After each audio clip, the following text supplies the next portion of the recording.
Greetings and salutations, fellow book readers. This is Mark, and the book I will review today is Selected Short Stories by Joseph Conrad.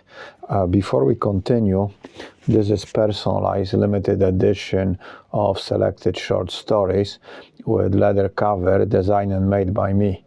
At the end of the video, I will tell you a couple of ways of how you can get one for yourself if you are interested. Now let's get back to the review.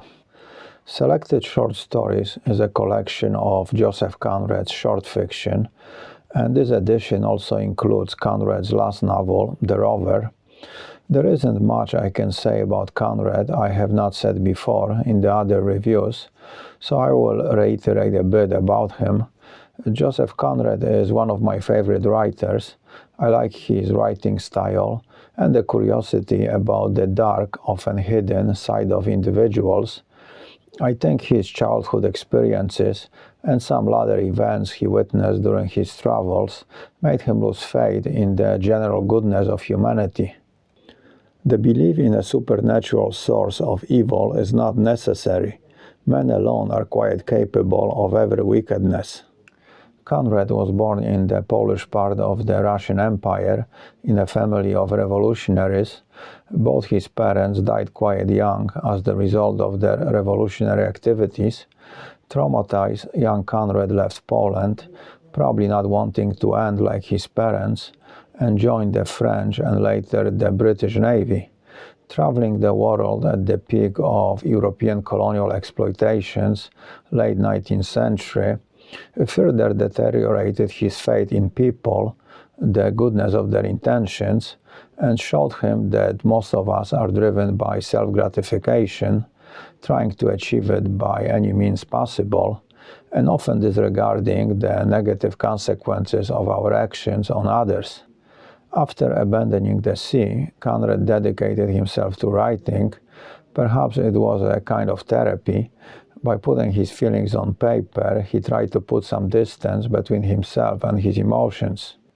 What is Selected Short Stories about? It is a collection of stories where Conrad mostly deals with loneliness of human existence, the psychological isolation we all seem to face, also loss and aging. All these subjects are present in most, if not all, of Conrad's works. A bit of the plot. The plot is a few stories and one novel. I will briefly go over each one. The first story is An Outpost of Progress, which is a product of Conrad's visit to Equatorial Africa. The clash of civilization with primitive cultures and regions. It shows how lost the Europeans were and how much out of their environment, and the results achieved were more the product of chaos than any planning.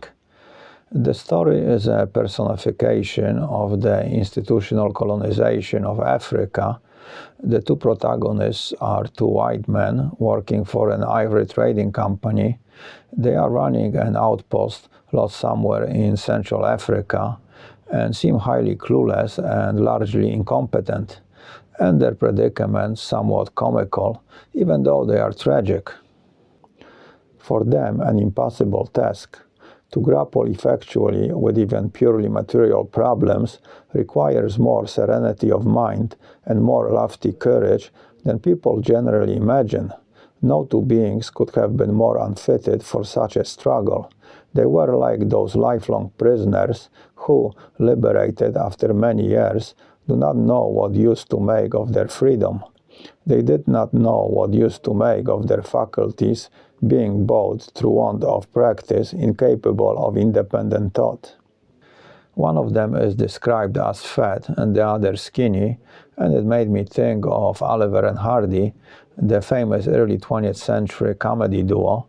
I imagine a film adaptation made with the two actors and how tragedy could become hilarious comedy. It is amazing how fine of a line separates the two. The story inspired Conrad's most famous novel, Heart of Darkness, but compared to it, it is not as gloomy, even somewhat funny. The Lagoon is a story of sacrifice one makes for love, a woman. It is told to a white man by a Malaya who is living in a fishing hut with his dying wife. The story is about how he, with the help of his brother, kidnapped the woman who became his wife. What high price he had to pay for it, and now she is dying. My brother, 3 times he called, but I was not afraid of life. Was she not there in that canoe? And could I not, with her, find a country where death is forgotten, where death is unknown? The story is about life as tragedy. In a certain way, every life is a tragedy because it always ends with dying. And the tragedy of this one is portrayed through loss, paying for your wants and sins by losing what is dearest to you. I can see nothing, he said half aloud to himself. There is nothing, said the white man. Karain, a memory, is another story of love, tragic again, as it can be expected from Conrad. The theme is somewhat similar to the one in the lagoon, the high price one might pay for love, and in the end with nothing. This tragedy is caused by the European colonial adventures in Southeast Asia. It is a further example of clash of cultures, here between island tribes and the Spanish and Dutch settlers. The story is being told by old chief Karain. It is a tragic episode from his youth.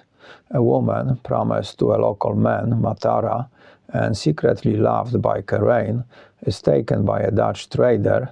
She seemed to have fallen in love with the Dutchman and followed him, breaking the tribal customs. And Karain, with other men, go after them to punish the woman. They search for many years through the islands of Dutch India, driven by hate and fanaticism, the result of betrayal and broken love.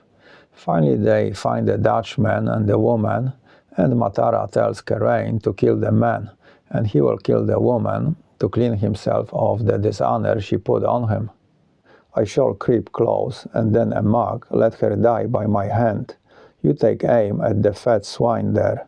Let him see me strike my shame off the face of the earth, and then, you are my friend, kill with a sure shot.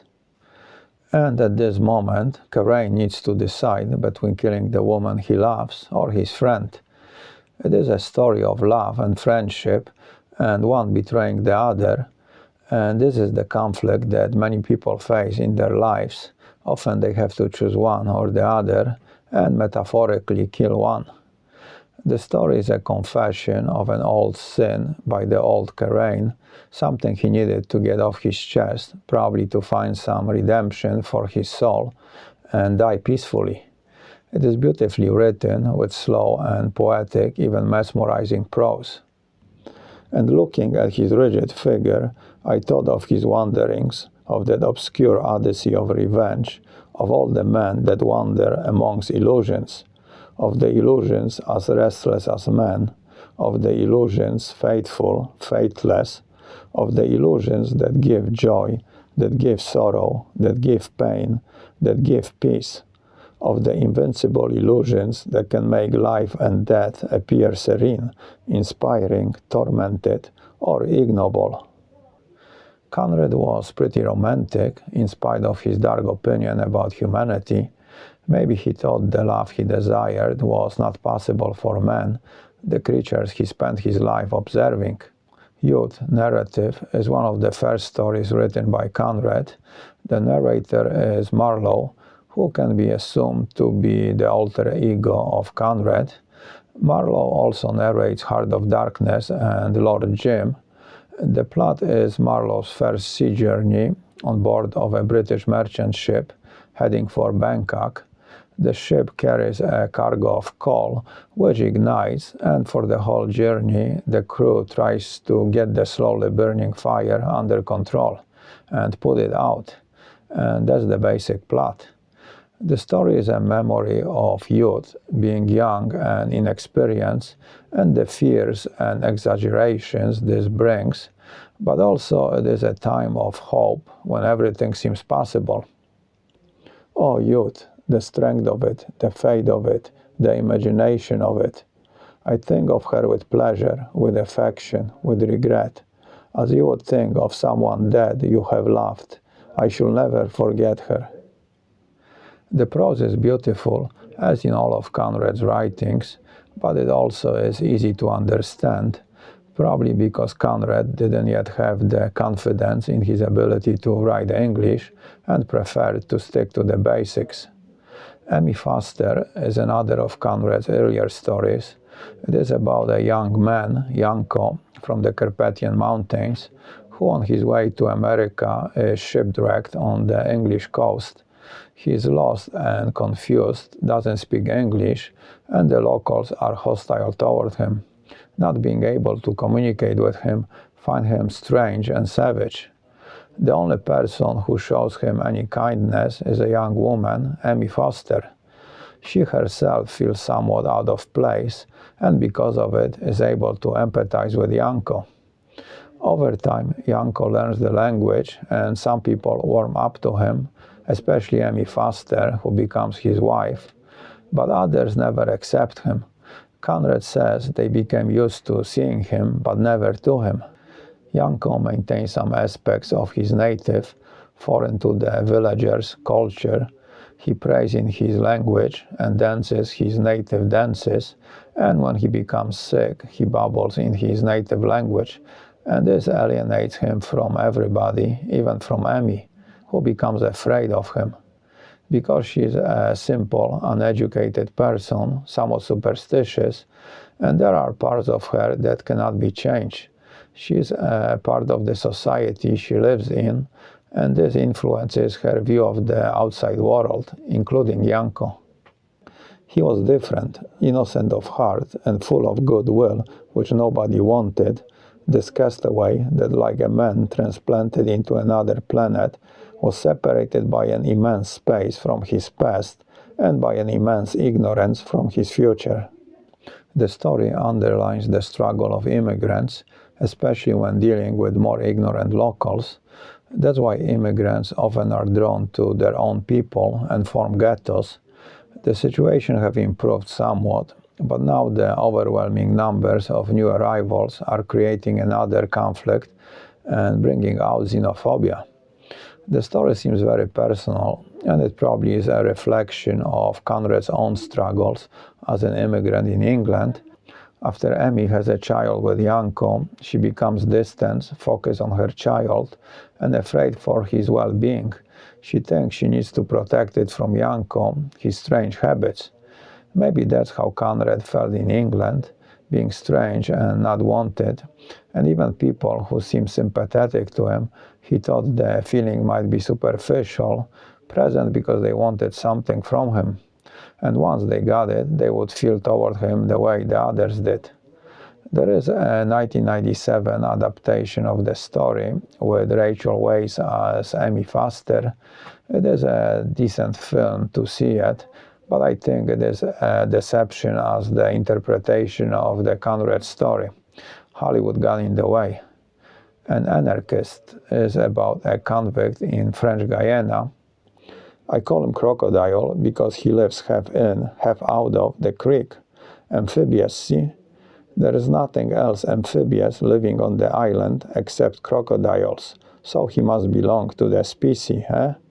But in reality, he is nothing less than un citoyen anarchiste de Barcelone.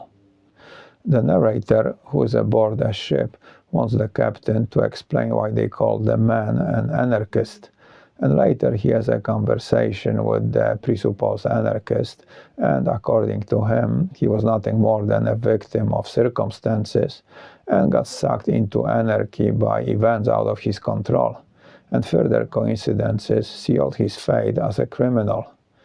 Basically, it is a story of a criminal who claims he is innocent.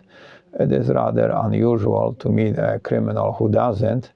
The story also made me think about the autobiographical novel Papillon by Henri Charrier, his adventures as a convict in French Guiana. Convicted of murder, he also claimed he was innocent, a victim of circumstances. His story was made into a great film starring Steve McQueen and Dustin Hoffman. The story seems also to give Conrad's personal opinion about people who became anarchists, not very favorable, at best being ignorant victims. Okay, I will continue with more short stories from Conrad in part 2. Until then, keep your ear close to the ground and read a book. Adios.